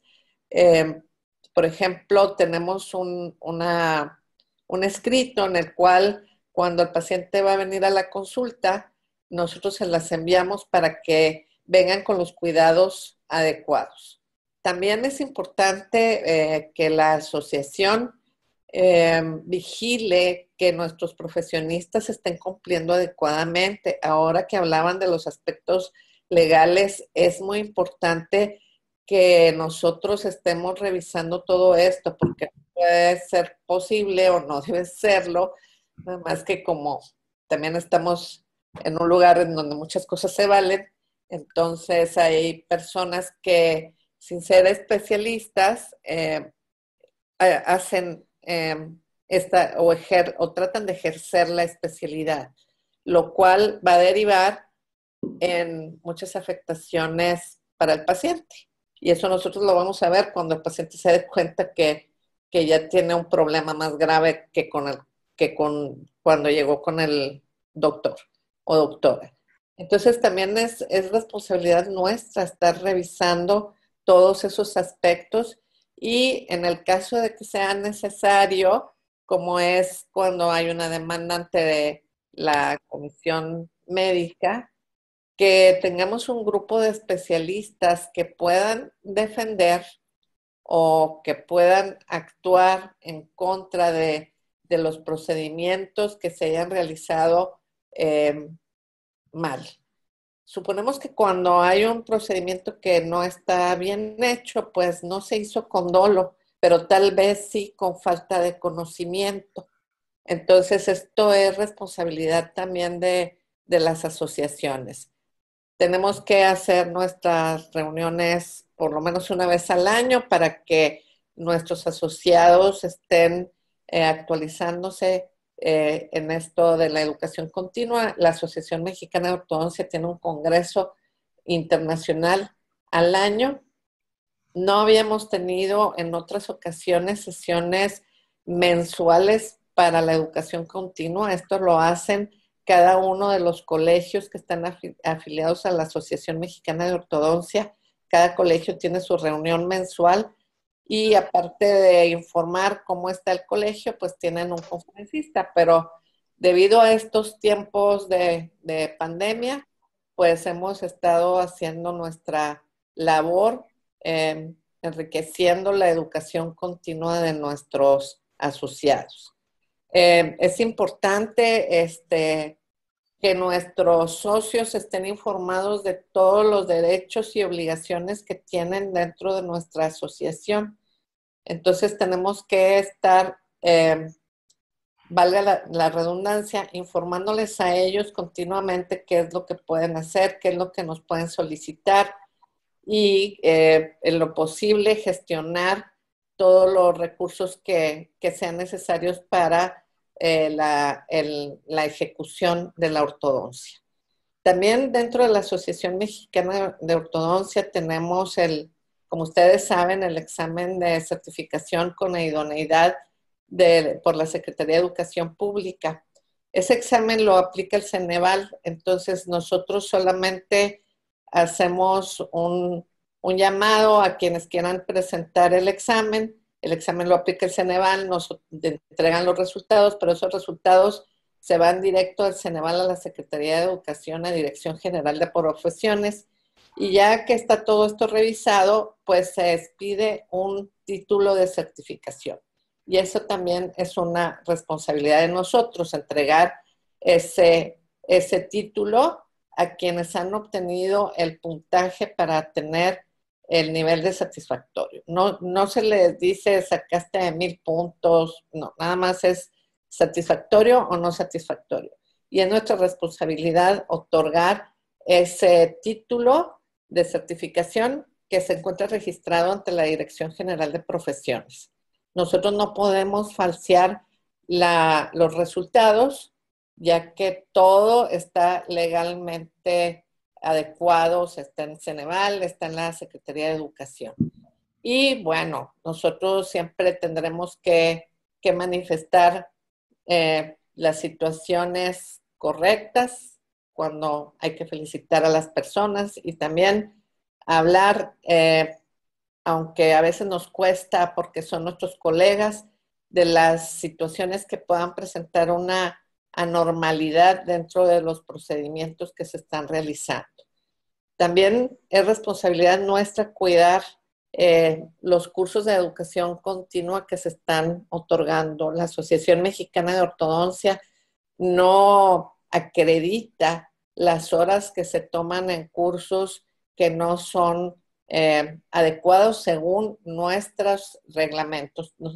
Como lo indica la Secretaría de Educación bajo la Dirección General de Profesiones, debemos de tener constituido nuestras asociaciones y colegios en base a reglamentos y estatutos, los cuales tenemos y los cuales están publicados en la página de la Asociación Mexicana de Ortodoncia. En este momento tenemos un comité que está elaborando una adecuación de estos estatutos y reglamentos, porque algunos pues ya se quedaron como obsoletos, otros fueron realizados de acuerdo al momento en el que se escribieron, y estamos actualizando todos estos estatutos y reglamentos para beneficio de nuestros socios y de la comunidad en general. Es importante mencionar que estamos al pendiente de todo lo que está sucediendo en nuestro país y que todos los presidentes de los diferentes colegios de la asociación están siendo regulados por nosotros. Hay muchos comités que los regulan, ¿verdad? Entonces tenemos mucha responsabilidad a favor de nuestros socios y de nuestra población. No sé cómo voy de tiempo, doctor Ruiz. Estás ya con tu tiempo, está muy bien. Muchas gracias, doctora. Quiero hacer un comentario antes de que le des la palabra al doctor Javier Mendoza.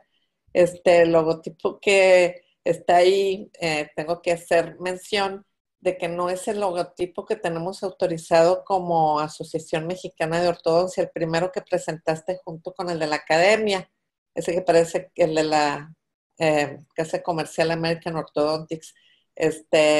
El logotipo que tenemos autorizado es el que aparece después en una foto que tienes ahí en donde aparezco yo, y atrás está el logotipo que es un círculo con la República Mexicana, en donde dice Asociación Mexicana de Ortodoncia.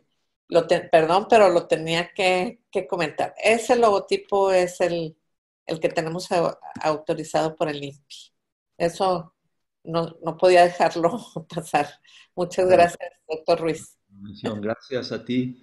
Muy bien, pues el doctor Mendoza sí es tan amable de compartirnos cuál es el papel hoy en día de la Academia Mexicana de Ortodoncia ante este México cambiante y con muchos retos enfrente a nosotros. Creo que tu micrófono está apagado, Javier. Listo, perdón. La Academia Mexicana de Ortodoncia se fundó desde 1976. O sea, ya tiene unos añitos en que estamos trabajando y obviamente se está metiendo en orden muchas cosas. Básicamente, uno de los principios o de lo que hacemos nosotros en la academia, primero que nada, es agremiar a los profesionales de la odontología especializados o por especializarse en el área de la ortodoncia para el mejoramiento y dignificación de la especialidad de ortodoncia. Y realmente uno de nuestros objetivos principales es el difundir conocimientos y experiencias de especialistas en ortodoncia. Y también es intercambiar conocimientos y experiencias con otras instituciones similares en México y en el extranjero. Esto es algo importante por el hecho de que para ser miembro de la Academia Mexicana de Ortodoncia tienen que ser ortodoncista ostentándose con la cédula profesional de ortodoncista emitida por la Dirección General de Profesiones. Pero aún así, pues obviamente nuestra labor principal como academia es precisamente el difundir educación continua a todos nuestros miembros. Por lo tanto, primero que nada, nosotros organizamos sesiones mensuales que están abiertas a todos nuestros miembros y al público en general, a donde tenemos un ortodoncista invitado o alguna persona, un doctor o algún abogado o alguna persona que nos dé información para el continuo aprendizaje tanto de la ortodoncia como de otras áreas afines a la ortodoncia, ¿no? La otra cosa es que mensualmente tenemos lo que es el encuentro virtual de estudiantes de posgrado en ortodoncia, en el cual los estudiantes pueden presentar tanto casos clínicos como investigación y obviamente pues estos empiezan a compartir cuáles son sus pasos, qué es lo que están haciendo y obviamente surge una lluvia de ideas para que otras universidades también se pongan en una posición competitiva para poder enseñarle lo mejor a los estudiantes de posgrado en ortodoncia, en cuanto al manejo de casos clínicos, en cuanto a investigaciones y en cuanto a manejo de técnicas nuevas. Ahora, como mencioné anteriormente, también la Academia Mexicana de Ortodoncia, al igual que la asociación hermana, la Asociación Mexicana de Ortodoncia, pues tenemos el compromiso como mexicanos de nosotros compartir el conocimiento y cultura de los mexicanos hacia todo el mundo en general. Entonces, México es un país que tenemos dos representantes, la Asociación Mexicana de Ortodoncia y la Academia Mexicana de Ortodoncia, y tenemos dos puestos en lo que viene siendo la World Federation of Orthodontics y dos puestos en la Asociación Latinoamericana de Ortodoncia. Y obviamente nuestro primordial interés es difundir nuestros conocimientos de ortodoncia, así como también captar a los ponentes extranjeros para que nos vengan a enseñar en México lo que son las últimas tecnologías, las últimas técnicas y lo mejor que podamos dar a todos nuestros pacientes, ¿no? Como academia, nosotros tenemos el compromiso para con nuestros miembros lo que es difundir el conocimiento, actualización continua, educación continua y obviamente pues nosotros, nuestro interés primordial es que la gente vaya aprendiendo más de ortodoncia y sobre todo que como especialidad médica no acaba el aprendizaje. Es un continuo educación y actualización que debemos de tener para todos nuestros miembros para poder ofrecer lo mejor a nuestros pacientes en todo momento. Básicamente con esto concluyo. Las dos asociaciones pues estamos trabajando en conjunto en muchas cosas, cada una tiene sus criterios diferentes. Nosotros, por ejemplo, nos apoyamos en el Consejo Nacional de Ortodoncia, que es el consejo que certifica a las personas que nuevamente hacen ellos un examen como el examen de idoneidad, a donde ellos están certificando, pues que están validando sus conocimientos. Y el examen de certificación es precisamente una validación de la actualización y de los conocimientos para demostrar que está actualizado, para demostrar que sigue siendo continuo aprendizaje, que sigue aprendiendo y que tiene conocimiento de la última tecnología y lo mejor para darle a los pacientes. ¿Sí? Creo que con esto concluyo. No sé si hay algunas preguntas por parte del público que nos escucha y yo Tenemos algunas preguntas que hemos recibido en el chat y que vamos a hacérselas llegar a ustedes y después regresarla a las personas que nos están haciendo favor de escribir para que nos cierren la sesión. Quiero preguntar también, ¿quisiera agregar algo el doctorito antes de concluir? Sí, es muy amable, Roberto. Es una pregunta en especial para Jorge, que está fuera de una situación de si es de la asociación o si es de la academia, es una situación que creo que para todos nosotros es muy importante como ortodoncistas. Jorge, ¿qué importancia tiene uno como ortodoncista ser certificado por una asociación o una academia en esto en particular de ortodoncia? ¿Me podrás comentar algo sobre eso? supondría que sí fue convocado, entonces... Sí, por supuesto. Yo creo que la regulación que se puede tener sobre las academias y los consejos es importantísima para poder demostrar que alguien tiene la capacidad y cuenta con el aval de una organización que es garante del ejercicio profesional. A mí me parece que desde el momento en que... Perdón, ¿sí me escuchan? No, un segundo mejor.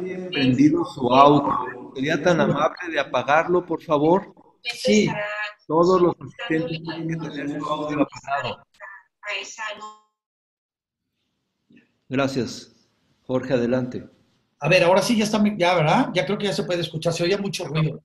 Perdón, ¿eh? Bueno, creo que es importantísimo pertenecer a un consejo, a una academia. De hecho, la Academia de Ortodoncia, bueno, pues fue la primera que logró la idoneidad para poder certificar a sus agremiados. Sí, la ortodoncia como especialidad es la más añeja en este sentido y la que puede hablarnos mucho sobre el pertenecer a un consejo o a una academia.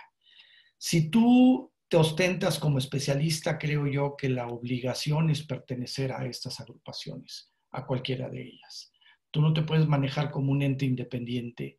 Esto al margen de poder decir soy especialista, tengo una cédula de especialidad y es mi aval para poder ejercer mi especialidad. Sin embargo, pues debe estar todo regulado por estas entidades, ¿no? Habrá preferencias hacia un lugar, habrá preferencias hacia otra asociación gremial. Sin embargo, creo yo que la finalidad de ambas es garantizar una mejor calidad en la atención que estamos brindando como especialistas. Podemos hablar de muchas especialidades. Podemos hablar de los cirujanos maxilofaciales, podemos hablar de los odontopediatras, pero creo yo que lo que hace la ortodoncia en este sentido tiene una relevancia importante y dado que es una especialidad, si me permiten la expresión, taquillera, ¿sí? Es una especialidad muy socorrida la ortodoncia. Si bien hoy hay especialidades también que ya son más conocidas y que la gente se acerca más a ser tratados por especialistas, también hay que reconocer que pues, la ortodoncia tiene un lugar muy importante dentro de esto. Ese sería mi comentario. Deben pertenecer a una asociación gremial, a un consejo o a una academia, los especialistas, para que puedan gozar de este aval y de este respaldo que ofrecen. Agradezco mucho, Jorge. Eres muy amable. Gracias, Roberto. Gracias. Pues antes de terminar, quiero primero agradecer a todo el panel de invitados, ofrecerle una disculpa a Hilda porque nos equivocamos de logo solamente. Y también expresar que la Universidad Nacional Autónoma de México, la Escuela Nacional de Estudios Superiores, como universidad la más grande, la pública más grande del país, pues siempre vamos a estar abiertos a trabajar con ambas instancias. Nosotros estamos a favor de una mejor ortodoncia en el país, estamos a favor de una mejor educación para el gremio, y cuando hablo gremio me refiero al gremio odontológico en general, especialmente a los ortodoncistas o a todos los que amamos esta noble profesión. Siempre vamos a estar abiertos para poder trabajar con ambas entidades. Creemos firmemente en el papel que ambas entidades hacen y pues vamos a trabajar siempre en favor de esto. Quiero agradecer también a toda la audiencia que tuvimos, a todas las personas. Sabemos que es un tema tal vez no clínico, pero sí es importante tenerlo como algo latente. Yo creo que hoy estamos frente a un país que está lleno de oportunidades. Este tiempo en el que hemos vivido creo que abre una ventana muy grande a nuevas oportunidades. Habrá que reinventarnos, habrá que reinventarse este país para poder ser mejores. Gracias a todos, gracias a la doctora Hilda Torre, a la doctora Elba Camacho, al doctor Jorge Triana, al licenciado Abel Flores y a Javier Mendoza. El doctor Ito y su servidor les damos la las gracias a toda la audiencia y como siempre a nuestro patrocinador, a Akinpech, a través del doctor Jorge Bolívar. Que tengan todos una muy buena tarde. Gracias por habernos acompañado. Gracias a ustedes, panelistas, por toda su experiencia.